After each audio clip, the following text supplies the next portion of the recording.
इतिहास विषय वस्तु को प्रमुख घटनाक्रम के रूप में पढ़ा जाता है, जिसमें आप 3 भागों में डिवाइड करके हिस्ट्री पढ़ते होगे। प्राचीन भारत, मध्य भारत और आधुनिक भारत। आधुनिक भारत के घटनाक्रम को हम जानने का प्रयास करेंगे। 1498 ईस्वी पुर्तगीज का भारत में आगमन, फिर 1757 ईस्वी में बंगाल में ब्रिटिश ईस्ट इंडिया कंपनी की प्लासी युद्ध के साथ स्थापना, फिर 1857 में प्रथम स्वतंत्रता संग्राम और 1947 ये दौर हम पढ़ेंगे, जिसमें ये पुर्तगीज जब दक्षिण भारत में कंपनियां आ रही थी तो उत्तर भारत में क्या चल रहा है वो थोड़ा जान लेते हैं। उत्तर भारत में मुगल वंश आपको पता है, बाबर का पदार्पण होगा 1526 ईस्वी में पानीपत के वार में, पानीपत। फिर 1527 ईस्वी में बाबर खानवा का युद्ध लड़ेगा, खानवा का युद्ध राणा सांगा के साथ लड़ेगा। फिर 1527 में खानवा और 1528 में बाबर मेदिनी राय के साथ चंदेरी का युद्ध लड़ेगा, चंदेरी का युद्ध। फिर 1528 ईस्वी में 1529 ईस्वी में बाबर घाघरा का युद्ध लड़ेगा, घाघरा का युद्ध लड़ेगा, अफगान को परास्त करेगा। फिर ये देखोगे उत्तर भारत में कुछ समय के लिए फिर सत्ता परिवर्तन होगा। 1540 में सूर्यवंश की स्थापना शेरशाह सूरी करेगा, सूर्यवंश शेरशाह सूरी के द्वारा की जाएगी। और देखोगे इसी घटनाक्रम में तो साउथ इंडिया में क्या चल रहा है कि 1556 ईस्वी में सेकेंड पानीपत का वार होगा, पानीपत सेकेंड होगा, जिसमें आपको पता है उत्तराधिकारी हुमायूं, बाबर, फिर बाबर का हुमायूं का उत्तराधिकारी अकबर आएगा। अकबर के द्वारा एक बड़े शासक के रूप में भूमिका निर्वहन की जाएगी। फिर देखोगे साउथ इंडिया में इसी दौर में 1565 ईस्वी में एक वार होगा, जिसको कहते हैं तालीकोंडा या बन्नीहट्टी या राक्षसी तंगड़ी, जिसमें विजयनगर के खिलाफ षड्यंत्र रचा जाएगा और उसे परास्त कर दिया जाएगा।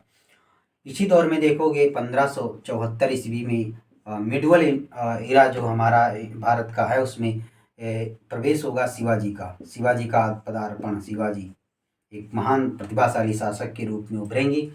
ये वो दौर है उत्तर भारत में जब देखोगे कि कई सारी शक्तियां आपस में अपनी सत्ताएं स्थापित करने के प्रयास में लगी हुई हैं और साउथ इंडिया में ब्रिटिश कंपनी अपनी स्थापना में पूरा प्रयास कर रही है। उत्तर भारत और दक्षिण भारत के आप घटनाक्रम को अगर समझते हो कैसे कैसे चीज़ें बदलती हैं तो आप समझिए। देखोगे आप अवध में शक्ति, दूसरी मराठा भोंसले सिंधिया, जिसमें ये हैदराबाद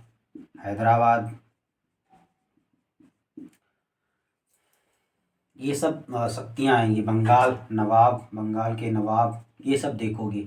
इसी दौर में कंपनियां, पहली कंपनी थी पुर्तगाली आए थे। इसके बाद सेकंड में देखोगे 1602 ईस्वी में भारत में एक कंपनी आएगी जिसका नाम होगा डच, जो डेनमार्क के निवासी होंगे। फिर 1602 में और 1600 में देखोगे आप 1600 में देखोगे ब्रिटिश ईस्ट इंडिया कंपनी की स्थापना, ब्रिटिश ईस्ट इंडिया कंपनी की स्थापना होगी।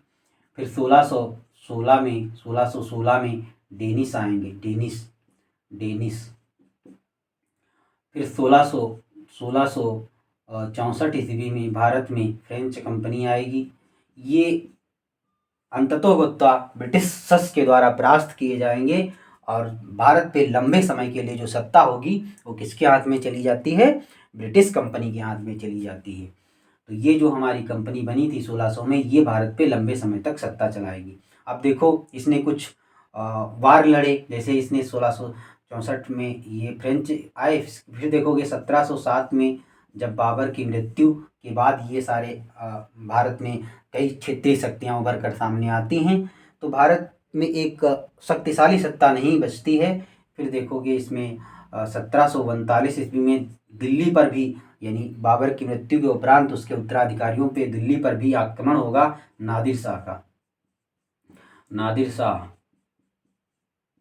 का आक्रमण होगा और दिल्ली को लूट मार काट में तब्दील कर देगा। फिर देखोगे 1757 ईस्वी में बंगाल में ब्रिटिश ईस्ट इंडिया कंपनी अपना प्लासी का युद्ध जीतेगी। ब्रिटिश ईस्ट इंडिया कंपनी के द्वारा प्लासी का युद्ध जीता जाएगा। प्लासी जिसमें सिराजुद्दौला को परास्त किया जाएगा और अंततोगत्वा ये कंपनी देखोगे आप 1764 ईस्वी में एक तो मुगल, दूसरे अवध के नवाब, मुगल एम्परर और बंगाल के नवाब, इन सब को परास्त करके कौन सा युद्ध होगा, ये कहलाएगा बक्सर के वार में अंततोगत्वा ब्रिटिशर्स के हाथ में भारत एक लंबी समय अवधि के लिए चला जाएगा, जिसे हम अगले घटनाक्रम में देखेंगे।